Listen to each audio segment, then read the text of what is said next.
Welcome back. The numbers are coming in thick and fast, and so are the newsmakers. We now have, I believe, live with us former Home Minister, former Finance Minister, Mr. P. Chidambaram, who was the man who, dare I say, was the architect of the Congress's manifesto. Sir, I know your party has taken a decision not to engage or speak on the exit polls, but I want to ask you this before we go ahead. What would you believe are the two key things that worked well for the India Alliance in these elections, and what would be the two things that did not work as up to expectations? Well, I can't speak for all of India.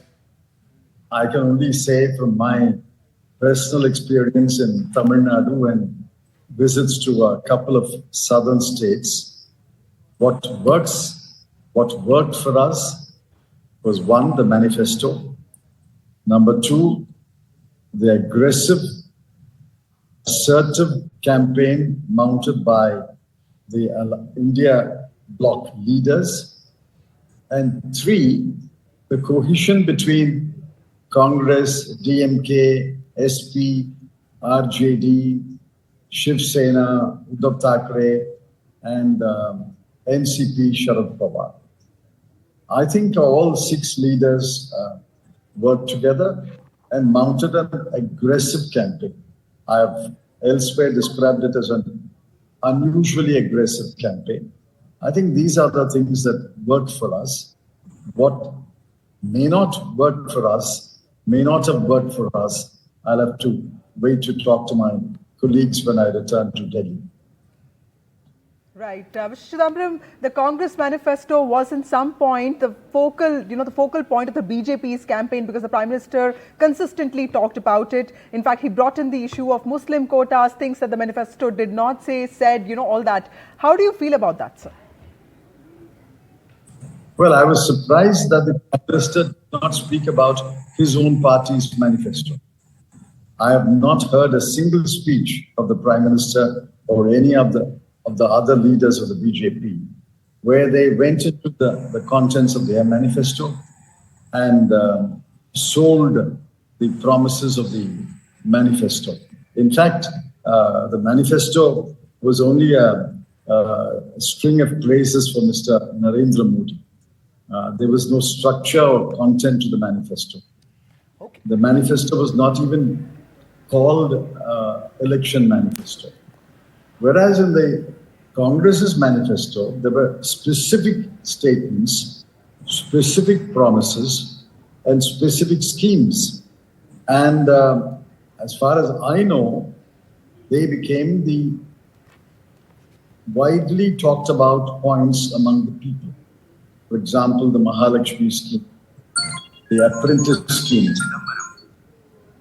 the 400 rupees minimum wage for Magan-Rega workers, the loan write-off for defaulted education loans, okay, the 30 lakh vacancies that will be filled. Right. I think everybody, every section of the people knew about these specific promises. Sir, while you make that point, and I know I don't want to ask you for a reaction on the exit poll numbers which are flashing on our screens as we speak to you. No, I'm not asking you for that. The Home Minister has said that the Congress is in denial mode and hence not participating in the exit polls conversation. How do you respond to that? I have no comment. This is an indirect way of asking me to comment on the exit poll. Okay. I've never commented on an exit poll. Okay, Mr. Chidambaram, a lot of us feel that, after the Ayodhya Pran Pratishtha ceremony, the Congress could have put in a lot of effort, but it seemed to a lot of us that the Congress started a little bit late. Do you think there were some problems with the party's campaign, at least with respect to, like starting early? The campaign at the top was not slack. The campaign at the top was quite vigorous, quite aggressive, and quite intense. But I don't know the campaign at the constituency level or the district level. I don't know the campaign mounted by each candidate and the district Congress committees and the block Congress committees. I can't speak about that. I can only speak about Tamil Nadu. and to some extent about Kerala. And so what would your expectations be with regard to Tamil Nadu and Kerala? Because some of the earlier, initial trends are saying that the DMK Congress alliance could be doing really well in Tamil Nadu, but the BJP could also be making a mark there. I maintain what our alliance leaders have consistently maintained since April 19, when Tamil Nadu went to polls. For the last 1.5 months, we have all maintained, after intense analysis and getting feedback from the ground, that we are poised to win all 40 seats in Tamil Nadu and Puducherry. The margins may be lower than last time because the parties were fighting separately and they will poll their respective votes. But I think we are poised to win all 40 seats. Last time, we slipped in one seat because of internal problems. If there are special internal problems in a constituency of which I'm not aware, we may slip in one constituency or the other. But by and large, we are confident that we will win all the 40 seats. As you say that, sir, would you agree that one of the problems for the Congress is that, like a Tamil Nadu or a Kerala in the south, you don't have that one state in the north, which is a direct Congress-BJP battle, where the Congress can claim to sweep. And sweep, by sweep, I mean win all the seats. Even in states where the Congress says it is doing well, it's only still looking at a close second position to the BJP. Would you believe that that's the key problem? That's not correct. In 2019, it was practically a straight fight between BJP and Congress in Punjab, and the Congress won 8 of the 13 seats. Today, I think it's a straight fight between Congress and BJP in Haryana, in Rajasthan, in Madhya Pradesh. Therefore, either you win or lose, but those are straight fights. We have won in these states, we have lost in these states. Okay. So I don't agree that there are no states in which there is a straight fight between the Congress and the BJP. I mean, win or lose by a huge margin. I'm talking of sweep. I mean, doing away with the BJP in a state, like winning 25 out of 25 in a state. You don't have that kind of states in the north. Maybe you're right. We may not have even a state in the south if the Congress and the BJP fought alone without an alliance against each other. There's no state in the south either. In the south, we have always had alliance on one side and alliance on the other. So you're asking a hypothetical question. Okay. Where there's no state in the south either.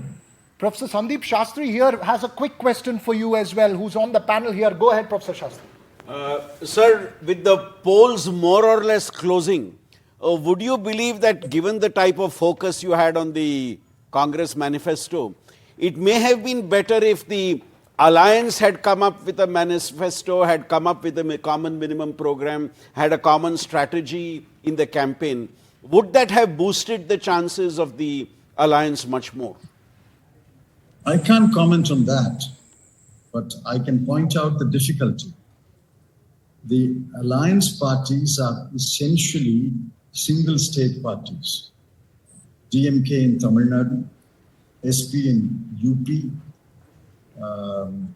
RJD in Bihar, Shiv Sena in Maharashtra. It's very difficult for a national party joining hands with other state parties to evolve a common manifesto for the whole country. It's very difficult. It's possible if you form the government, you can have a common minimum program. But pre-election, before the election, it's very difficult to try to forge a common manifesto. I would not be able to do that. And maybe there is somebody you have in mind who can work on such a manifesto. It's very difficult. Thank you, Mr. Chidambaram, for joining us. joining us. That was former Finance Minister and Home Minister P. Chidambaram joining us, talking about the pluses and minuses of the Congress campaign. But Veera, we look at the numbers there. The numbers have trickling in, and we do have some sense of clarity, at least with respect to some South Indian states. And we do have an esteemed panel with us, and a panel of guests. Professor Sandeep Shastri joins us, Professor Shugata Srinivasa Raju, and also Amitabh Tiwari, who's a political analyst, is joining us, also a data expert. Thank you all of you for joining us on NDTV.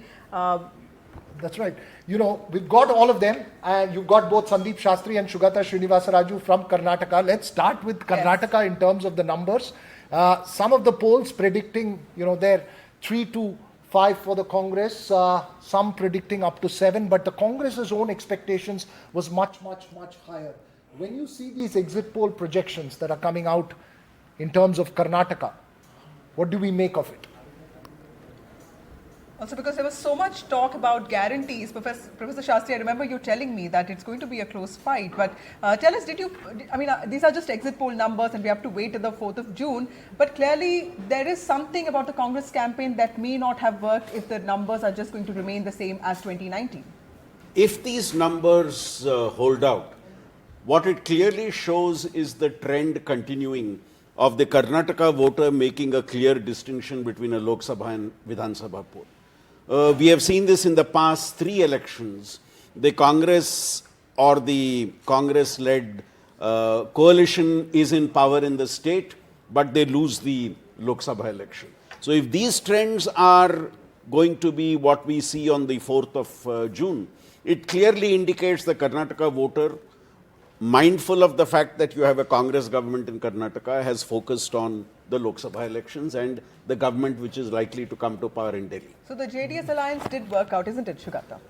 Yeah, see, people thought of the JDS as a South Karnataka party, but they forgot to sort of point out that the JDS has small numbers of, say, 1 lakh votes or 1.5 lakh votes in, say, Kalyan Karnataka or in the Belgaum area, in those areas. So even if the BJP, assuming that the BJP was not as buoyant or as good as last time, I think something made up. And it's an alliance of 2 dominant communities, Lingayats and Okaligas. And the OBCs, majority of the OBCs except the Kurubas, have always gone with the BJP. Right. So, I am not really surprised with the numbers. I am surprised with the, if there is a drop of, I was expecting around 10 for the Congress. And if there is a drop, then the old trends continue as Let's just Shastri look at the numbers that we have. We have what? We have 1, 2, 3. We've got about 6 exit polls on Karnataka specifically. The highest number that I see on my screen for the Congress is about 8. Most of them predicting 6, 7 to 5, 4 to 8, 3 to 5 kind of thing. The India Today Axis My India poll saying 23 to 25 for the NDA, 3 to 5 for the Congress. Jan Ki Baat giving 21 to 23 for the NDA, 7 to 5 for the Congress. India TV CNX giving 19 to 25 for the Congress. That's a huge range.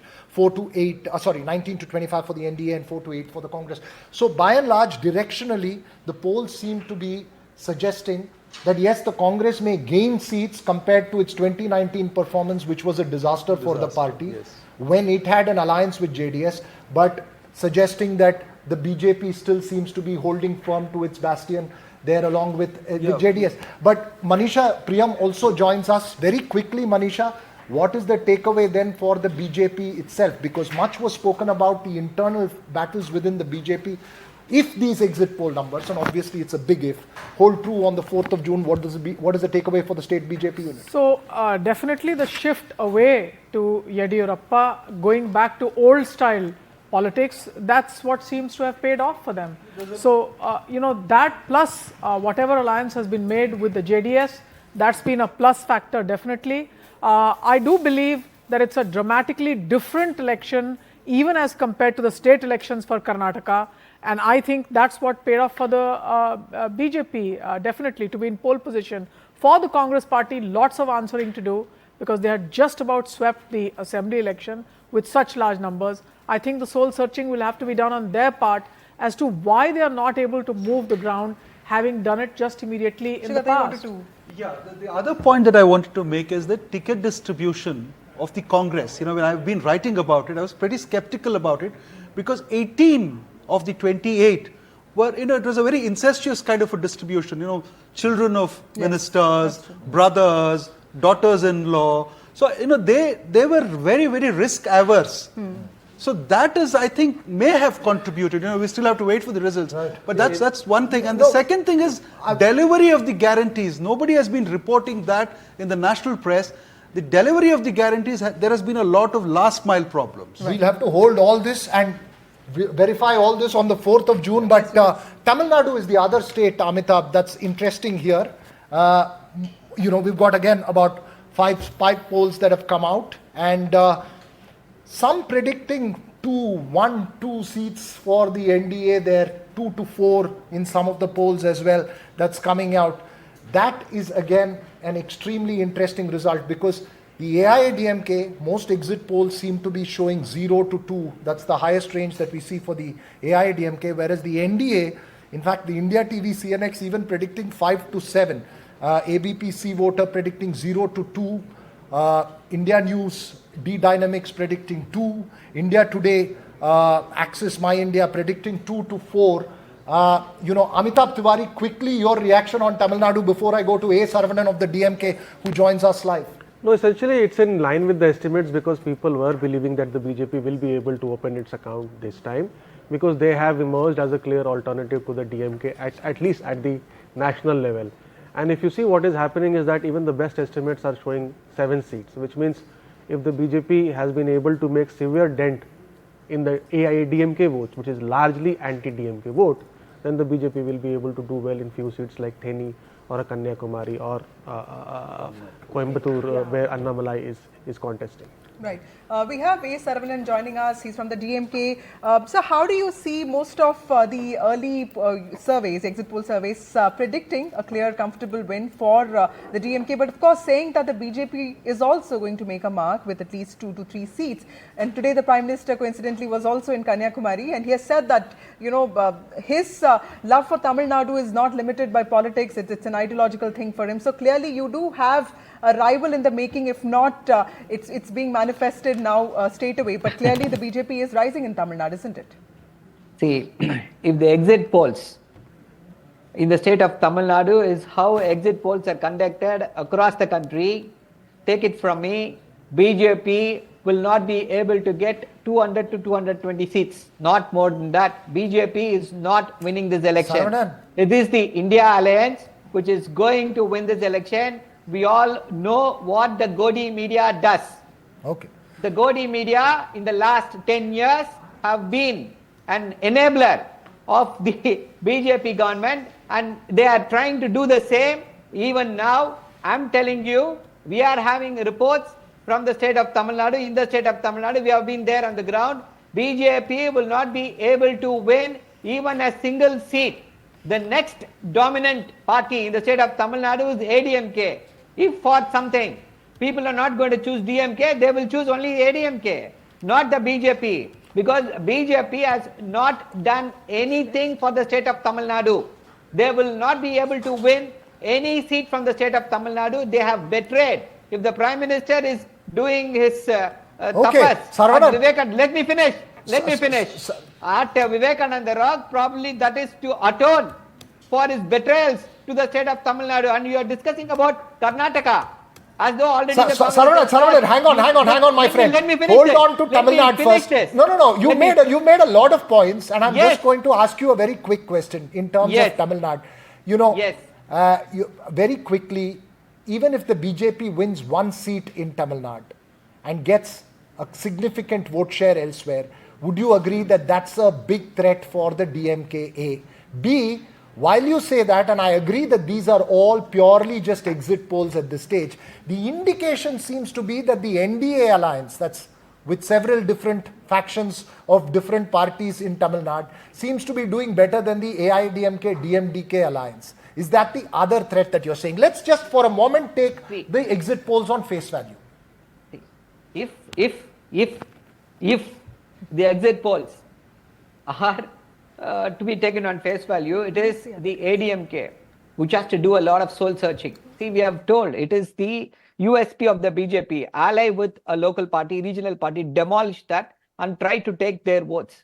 That is what the ADMK is the party which has to be afraid of the BJP, and I think Mr. Edappadi Panichami took the right call by not allying with the BJP. And let me come back to Karnataka.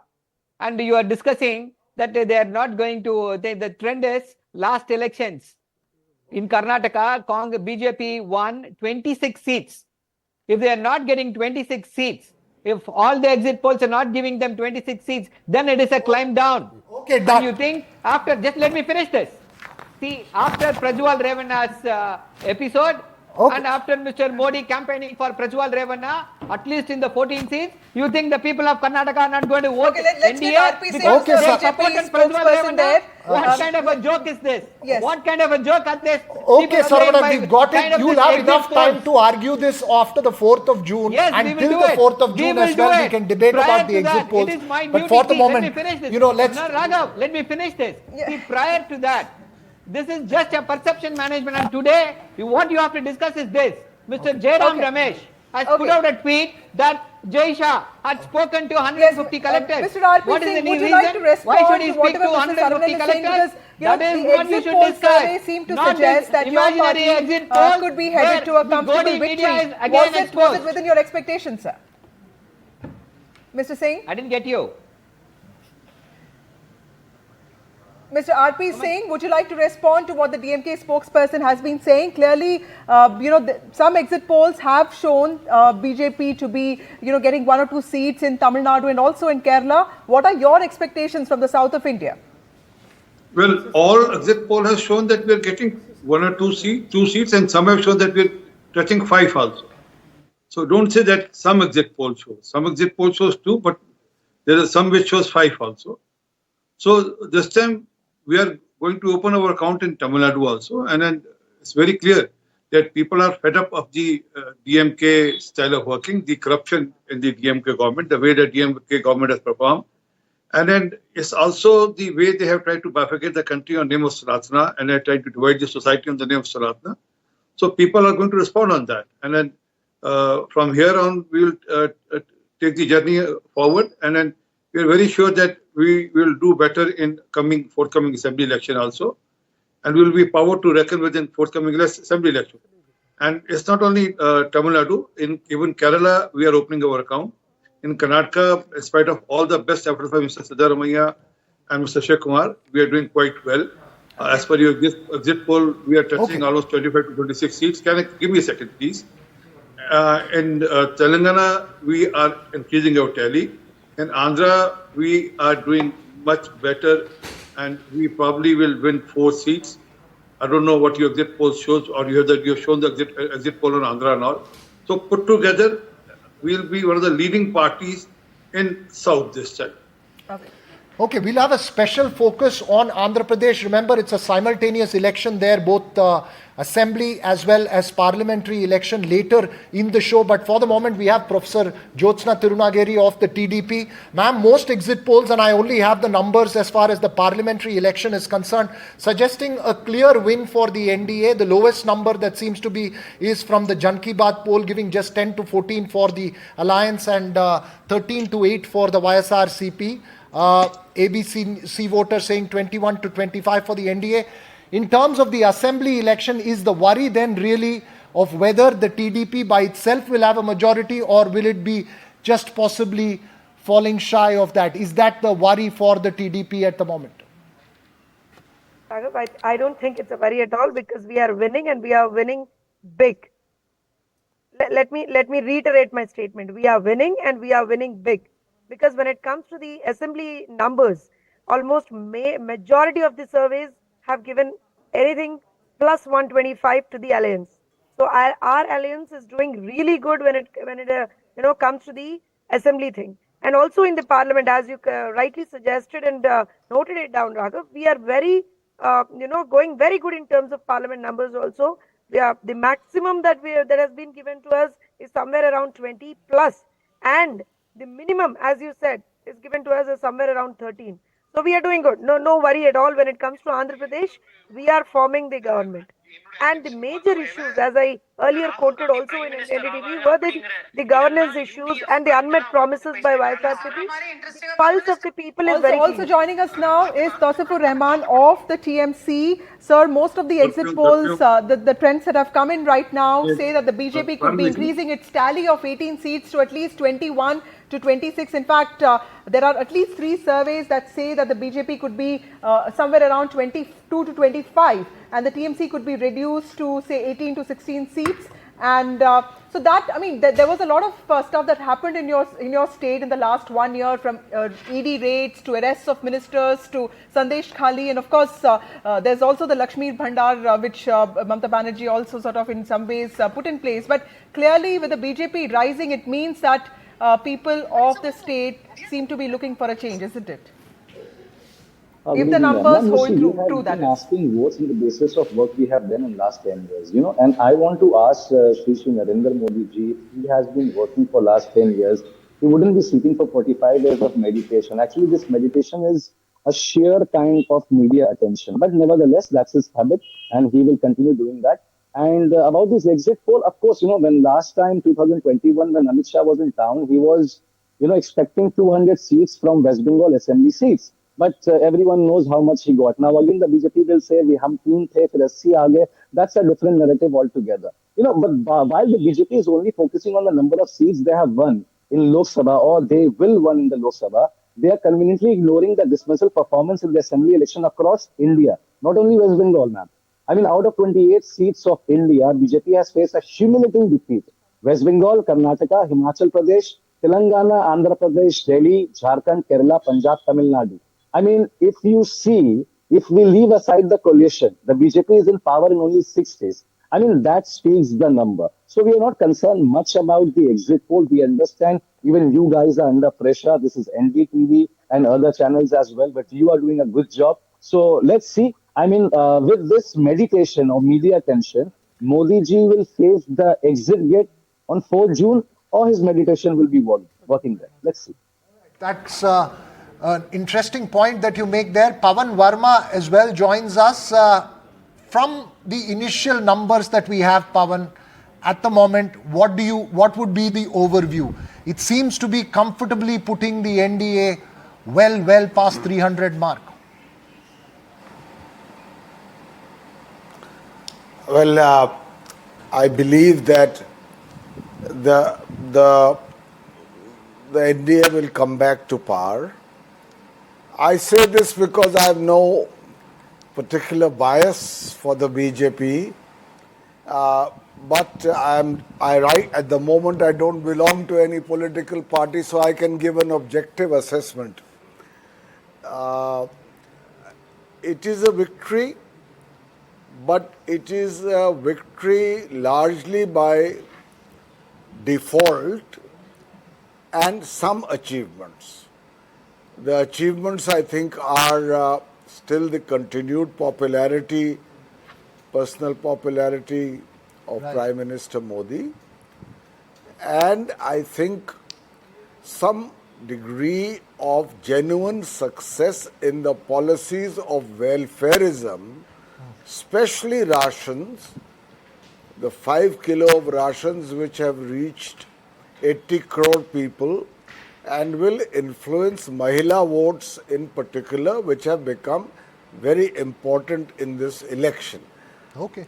The con side to this is that, I'll just take a minute more, that it is a positive, not a positive vote for the BJP, but a vote by default. When I say vote by default, I mean that while there is visible and legitimate discontents, when faced with the question, if not Modi, who? The opposition does not appear to be a very attractive proposition. Right. And these are parliamentary elections. Right. Right. So therefore, while the brand Modi of Modi ji has declined, his popularity has declined, there is a sense of fatigue also with him. But the opposition has been remarkably ineffectual in channelizing these discontents into a coherent and electorally effective narrative. Right. Okay, So that's it's your big advantage takeaway from BJP and the exit polls. Yes. But we'll have to take a very short break because we'll be going state by state as well in terms of numbers and doing a deep dive and understanding how it plays, including the important state of Andhra Pradesh. Remember, where Vasudha, an assembly election as well. And remember, these are just exit polls. The final numbers are to come on the 4th of June, so we'll have to wait for that.